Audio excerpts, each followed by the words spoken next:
નમસ્કાર દોસ્તો, શાંતિશ્રમ ન્યૂઝમાં આપનું સ્વાગત છે। થરાદ તાલુકાના જમડા ગામ તરફ જતા માર્ગ પર રોડ નિર્માણ કાર્ય ચાલી રહ્યું છે। આ દરમિયાન ડાયવર્ઝન અને ચેતવણી સૂચક બોર્ડના અભાવે એક ભેંસ ભરેલું પિકઅપ ડાલું પલટી ગયું હતું। સદનસીબે ઘટનામાં કોઈ જાનહાનિ થઈ નથી, પરંતુ વાહનને નોંધપાત્ર નુકસાન થયું હતું।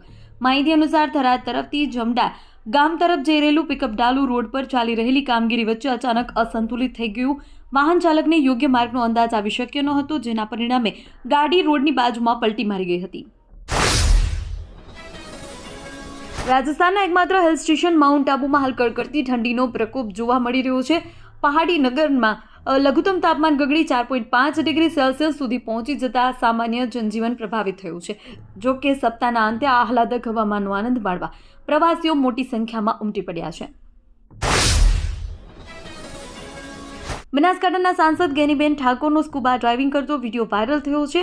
તેઓ ભારત સરકારની એગ્રીકલ્ચર કમિટીના સભ્ય તરીકે દક્ષિણ ભારતમાં રાજ્યોની અભ્યાસ મુલાકાતે ગયા, જ્યાં તેમણે દરિયાઈ પર્યાવરણનું નિરીક્ષણ કરવા માટે સ્કૂબા ડ્રાઇવિંગ કર્યું। આ અભ્યાસ મુલાકાતનું આયોજન ભારત સરકારની એગ્રીકલ્ચર કમિટી દ્વારા કરવામાં આવ્યું।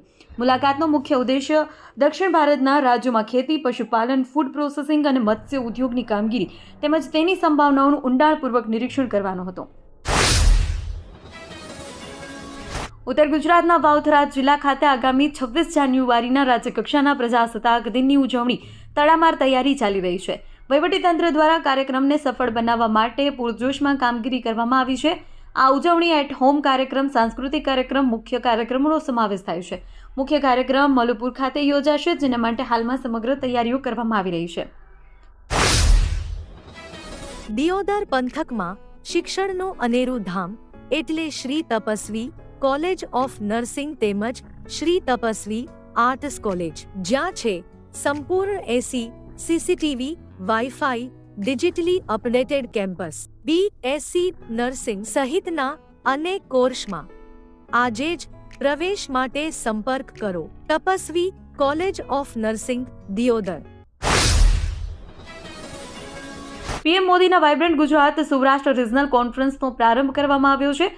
સાથે જ સૌરાષ્ટ્ર કચ્છના 7 જિલ્લામાં 3540 એકરમાં ફેલાયેલી 3 નવી જીઆઈડીસીની જાહેરાત કરી છે, જે જામનગર, અમરેલી, ભાવનગર, કચ્છ, મોરબી, સુરેન્દ્રનગરમાં બનશે। રાજકોટ મોરબી હાઈવે પર આવેલી મારવાડી યુનિવર્સિટી ખાતે 55 એકર જમીન વિશાળ જગ્યામાં 6 એક્ઝિબિશન ડોમ અને એક મુખ્ય ઇનોગ્રાલ હોલ તૈયાર કરવામાં આવ્યો છે। આ સમિટમાં 350 જેટલી વિદેશી ડેલિગેટ સહિત કુલ 5000થી વધુ ઉદ્યોગકારો ભાગ લઈ રહ્યા છે, તથા રિલાયન્સ, અદાણી, ટાટા, ન્યારા જેવી અનેક કંપનીઓ પણ ઉપસ્થિત રહી મહત્વપૂર્ણ એમઓયુ કરે તેવી શક્યતા સેવાઈ રહી છે।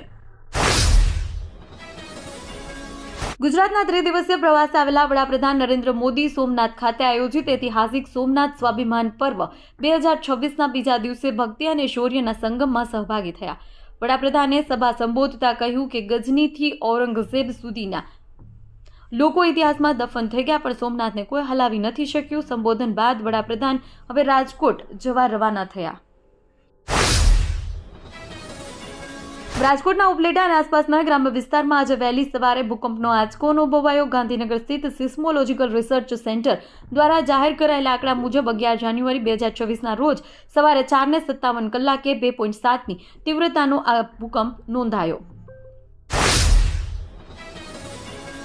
રાજ્યમાં કડકડતી ઠંડીનો પ્રકોપ યથાવત છે, જેમાં ઉત્તર પૂર્વ દિશામાં ફૂંકાતા બર્ફીલા પવનોને કારણે 11 જેટલા શહેરોમાં ઠંડીનું મોજું ફરી પડ્યું છે। કચ્છનું નલિયા 3.8 ડિગ્રી સાથે રાજ્યનું સૌથી ઠંડુગાર શહેર નોંધાયું છે, જ્યારે અમરેલી, રાજકોટ અને ભુજ સહિતના 5 શહેરોમાં પારો સિંગલ ડિજિટમાં પહોંચતા ગાત્રો થીજવતી ઠંડીનો અનુભવ થઈ રહ્યો છે।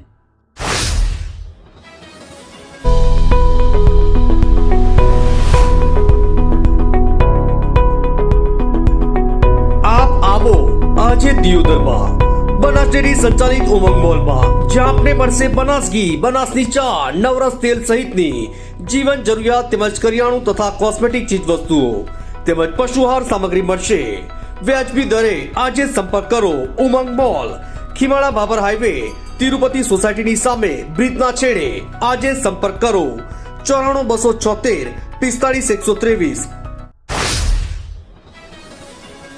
ફટાકડા એ સ્ફોટક પદાર્થ હોવાથી તેનો સંગ્રહ અને વેચાણ માટે કડક નિયમો અને લાયસન્સ હોવું અનિવાર્ય છે.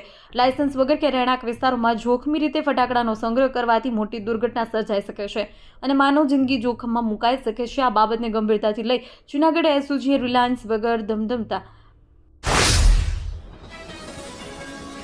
મહેસાણા જિલ્લાના વડનગરમાં સ્પોર્ટ્સ સંકુલ ખાતે જિલ્લા પ્રભારી મંત્રી પ્રવીણ માળીની ઉપસ્થિતિમાં આંતરરાષ્ટ્રીય પતંગ મહોત્સવ 2026નો શુભારંભ કાર્યક્રમ યોજાયો હતો. પતંગબાજોના વિવિધ આકારની રંગીન પતંગોને આકાશ આમતા ઉત્સાહ સાથે પતંગોત્સવનો પ્રારંભ થયો. રાજ્ય સરકારના માર્ગદર્શન હેઠળ ગુજરાત પ્રવાસન વિભાગ તેમજ મહેસાણા જિલ્લા વહીવટીતંત્રના સંયુક્ત ઉપક્રમે આયોજિત આ મહોત્સવ ગુજરાતની લોક સંસ્કૃતિ, પરંપરા અને પર્યટન વૈભવને વૈશ્વિક સ્તરે પ્રસ્થાપિત કરવાનું મહત્વનું આયોજન છે.